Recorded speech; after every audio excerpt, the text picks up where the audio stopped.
been called, but Senator Blunt and I just have a few additional questions. The Capitol Police currently has personnel who are integrated in intelligence task forces, including with the FBI and other federal law enforcement agencies. Part of our report, as I mentioned earlier, was about recommending how the Capitol Police better coordinate with the FBI, Homeland Security, and other intelligence gathering agencies. Can you briefly explain, Mr. Bolton, the importance of these information sharing roles? And do you agree that the relationship between Capitol Police and federal intelligence agencies must be improved? Thank you, ma'am. Absolutely. That is going to be your conduit in getting the intelligence. It's informing these relationships with these other agencies.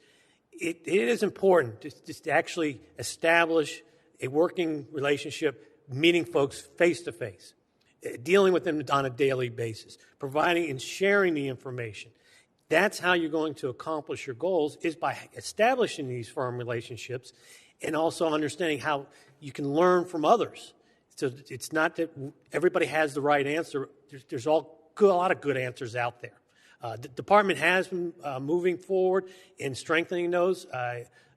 Today's board meeting, which I attended, they were outlining several of the new initiatives that the Capitol Police are undertaking, and directly with involving into strengthening those relationships, getting out into the field offices to establishing also to help on threat assessment cases, as well as there will be bringing 8 new analysts on board here shortly. Mm-hmm. That's good to know. When the 2 incident commanders ended up in the middle of the violent insurrection, which was precipitated by President Trump and his false claims, these commanders were unable to communicate. They were unable to communicate because they were actually on the front line fighting. Then no one from Capitol Police leadership stepped in and directed officers. And that was that haunting words of the officer, does anyone have a plan? So our report recommended that the Capitol Police update its incident command system to establish communication priorities and contingency plans so officers aren't left listening to radio silence and pleas for help.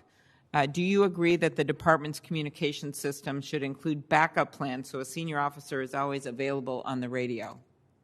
Absolutely, yes, ma'am. It should be one of those things where you plan for the worst, hope for the best. Very good. Can you briefly elaborate on why some divisions, like the Containment and Emergency Response Team, have separate training programs, and why all Capitol Police training should be instead centralized under the Training Services Bureau? As I outlined in my flash report, that is an issue that has long plagued the department in allowing these individual entities to become almost autonomous in the training. Hence why we have been very vocal about the need to centralize your training. We've brought up in other reports, K-9. K-9 should not be conducting their own training. You need to have that separation of duties. Those are just best practices that any GAO report that if you pull up on training are going to tell you have a separation of duties. So these aren't something that's new that we're just thought this was a great idea. These are long-standing best practices. You've got to have a centralized training. They handle the training. And when you run into, it's the old thing of the tail wagging the dog. Mm-hmm. The department should establish what is the mission goals. We'll take CERT, for instance. What is their mission goals? What skill sets do we need them to complete this goal? What are our expectations? What can and can't they do? They should formulate that, and which as one of our recommendations, do a study and formulate a detailed mission goals. Once you've done that, then you send it over to the Office of Training. They develop the training. They track the training. They bring in your subject matter experts. They conduct and monitor and track all the training. Okay. CERT is there to then they have a clear understanding of what their mission is, and so does the department. Mm-hmm. Do you think the department needs a standalone counterintelligence entity? A counter-surveillance unit? Mm-hmm. Yes, ma'am. They certainly do. It would be very helpful. I know the Secret Service has that. They've stood that up a number of years ago, and that is quite helpful in conducting their day-to-day operations. Last question. We know there's a lot of organizational changes that need to be made. We talked about the new police chief, legislation, those things. But there's also been, even beyond January 6th, an increasing number of threat assessment cases the Capitol Police have had to handle. The police department is tasked with tracking and investigating threats against members of Congress. Last month, the Capitol Police reported the threats against members are up 107% compared to this time last year. Does the Capitol Police have the resources and specialists needed to keep up with these serious threats? They are ramping up in that very regards, like I just said, about the 8 new analysts to assist it. They will be standing up here shortly, if they haven't already, 2 field offices with the plan of 3 additional field offices throughout the country, basically regionalizing their functions out there to take certain locations within the country for those field officers to start handling some of that threat assessment, taking the load off here. Okay. Very good. Senator Blunt. General, your report indicated there were a few long-standing recommendations, namely realigning the containment emergency response team within the department's structure, requiring all officers to maintain a security clearance, and elevating all intelligence components of the department into an intelligence bureau. What do you think those weren't implemented? There may be, I think some of that relates back to going back to the cultural change. Once again, we recommended, as you stated, that the CERT teams fall under Protective Services Bureau so they can better support the dignitary protective as well as other operations within the department. Again, I think that was a reluctance to change based on long-standing, long-term ways of doing business. So there's always going to be, people resist change. Do you believe if these recommendations had been implemented before January 6th, it would have made a difference in how they responded? That would be very difficult. We don't have a crystal ball, but I would certainly say it would have put us in a better position to succeed at that day. You said earlier that you report to the Police Bureau, though we may want you to testify before our committee more than we have in the past, since it's your first day here and we have some responsibilities with the Capitol Police. But when you reported to the police board, did you report to them that these recommendations weren't followed? Well, they do receive copies of whenever we close on our recommendations, and they are briefed by the department on the status of their recommendations. Are you aware that they've ever encouraged the police and Capitol Police to move forward with your recommendations? Sir, I'm not aware of those, but those discussions could very well have happened, but I'm not aware of them. On January 6th, the heavier, less than lethal weapons like sting balls were never used. Do you know who gave the order not to use those and why? My understanding is it was a deputy chief who's no longer with the department, had those more heavier munitions stand down and not to be utilized. Some of those munitions, my understanding too is, and through our report, that they were also expired munitions, as well as individuals hadn't been fully trained and recertified to utilize those munitions. Well, so training again would have made a difference in what could happen there. Yes, sir. I have some more questions for the record, but the only question I think I have today, in terms of rethinking what the Capitol Police, how they view themselves, whether it's a security unit or a protective unit, are there jobs in the Capitol Police now that are done by uniformed officers that don't need to be done by uniformed officers? If we set up this new intelligence unit, does everybody we might recruit for that unit, for instance, have to become a trained Capitol Police officer, or are they part of the Capitol Police who focuses specifically on intelligence? Have you given thought to that? Well, certainly, I think right now most of your intelligence bureau, your analysts, excuse me, are non-sworn officers. They are civilian. So there's certainly a lot of those positions are, and also in other agencies, are civilianized. They're not like with the service special agents. There certainly should be a study, or at least a look or discussion of some of the duties that Capitol Police undertake now could be, let's say, just for as an instance, think of it as more of a security officer as opposed to a sworn officer. Mm-hmm. Or a parking officer or something similar, that would. Well, I think we ought to be thinking about that. We've just about worn out the Capitol Police force, and I think we talk about adding more to the force.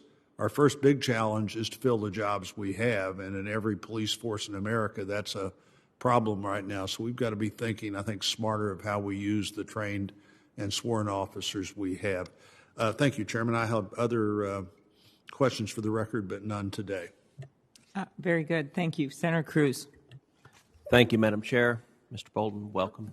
Thank you for your work. Thank you for your examination of the issues behind what occurred on January 6th. The men and women of the Capitol Police and the other law enforcement officers who defended the Capitol, who defended members of Congress, were heroic. They are heroes every day, but that day in particular, they demonstrated extraordinary courage and valor, and they no doubt saved lives as a result of that bravery. Nonetheless, anytime there is a violent attack, a terrorist attack, it is important to engage in the careful retrospective of what steps can be taken, law enforcement steps, intelligence steps can be taken to prevent another incident from occurring.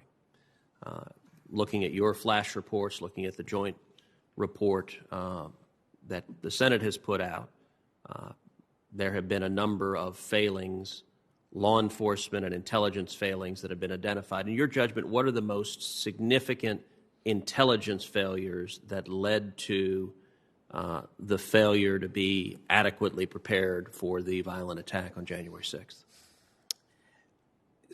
In regards to the Capitol Police, since it is within my jurisdiction, I would say not having the ability to analyze and then disseminate that information.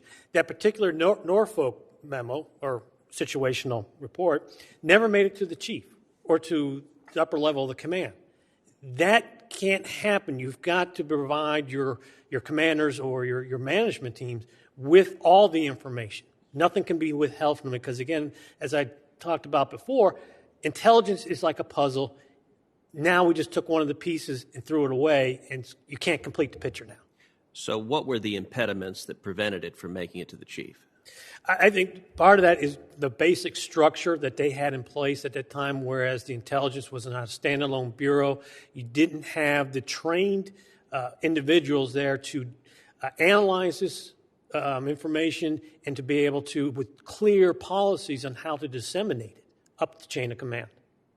So what changes should the Capitol Police make, or should Congress consider making in terms of how the Capitol Police is structured to prevent those intelligence failures in the future? One of the biggest changes you can make is to make the current intelligence a standalone bureau.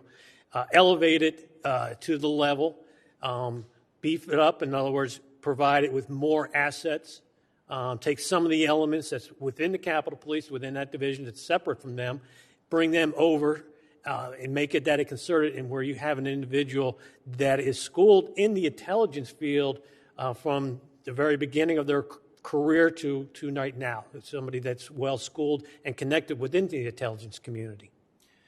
In hindsight, on January 6th, what operational steps should the Capitol Police and other law enforcement have taken to prevent the violent terrorist attack from successfully breaching the Capitol? What could have been done differently to prevent what occurred?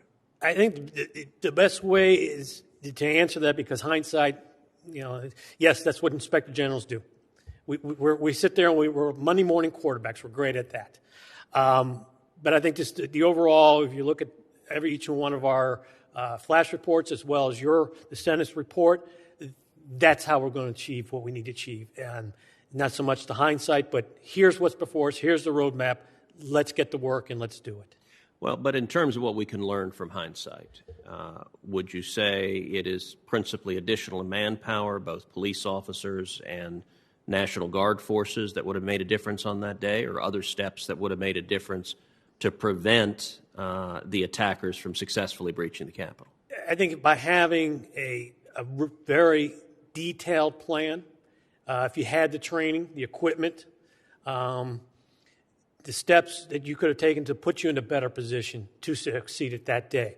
They're there in front of us, that if we had those in place, we would have been in a better position to succeed. So in terms of the significant failings, on the front end, you see the intelligence gathering and the failure for that intelligence to go up the chain to the decision makers.